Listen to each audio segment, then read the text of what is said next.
in career. And after I took that break in career, I realized that it's a very difficult thing for a woman to again try and make a re-entry into the workplace, into the corporate workplace. And there are so many impediments to her being able to do that. And that meant that the Indian workplace actually was losing one of its most important resources, which is human resources, which is women.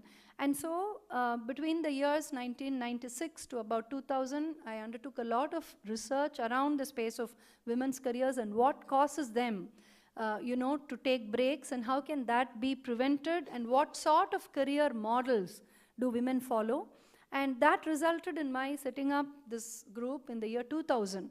And by the time we reached 2005, the whole liberalization, privatization, globalization wave had, totally took hold of the country. So which meant new businesses were entering the workplace, new industries came in, and a lot more of industries that actually lent themselves to women's workforce participation.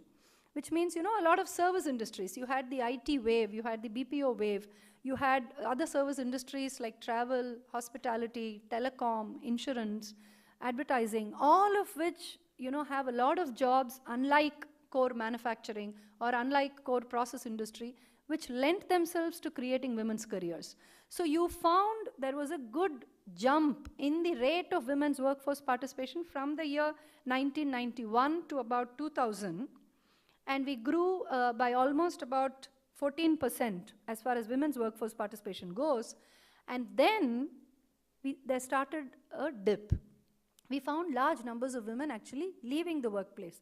And this was in direct contrast to the fact that more numbers of educational institutions were springing up, creating more engineers, more software professionals, more management graduates, more arts and science graduates, but not enough number of stickiness, enough amount of stickiness as far as their presence in the workplace was concerned. So it was a conundrum that everybody was trying to crack and everybody was taking a shot at.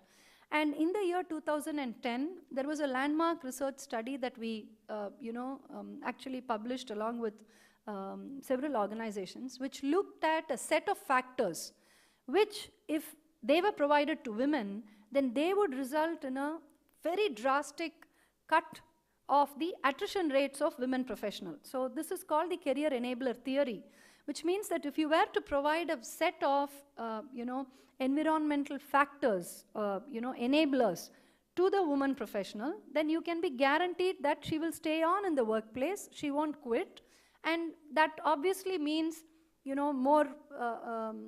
she of course becomes economically independent, and she contributes to her family, her society, community, her nation, all of that. But besides that, the emotional and intellectual identity that she creates for herself has a huge spin-off with regard to what kind of a mother she is, what kind of confidence she builds as a mother. So this was the theory, and this was presented to corporates, and corporates gladly lapped it up because it meant that there was some kind of a solution in sight. But between 2010 and 2015, which is last year, even after the implementation of a bunch of enablers for women, the workforce participation rate still dipped. So there came about an awareness of what is actually causing this, and it was looked at from 2 points of view. One was the whole aspect of intentionality.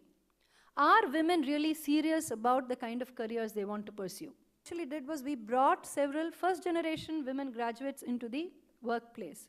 Now the thing is that there is will over there, but the skill is a little missing. But if you look at urban women, you find that skills are there. They're very well educated. They have got that exposure. But somehow that will to actually be part of the workplace, it fluctuates, it really dips, and you have to really understand the psyche of that woman who's able to make it, through multiple stages of her life and still reach the destination that she wants to.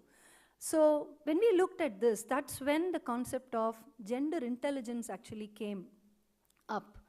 And, gender intelligence is nothing but, it's a very interesting and a very simple thing.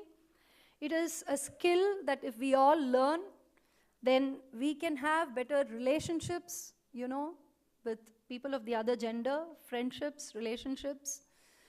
We can have very good relationships at the workplace in terms of being efficient, effective, productive co-workers, between men and women. And we will also, be able to see the difference when it comes to, creating a society that's going to be very, very, empowering of both the sections of the society.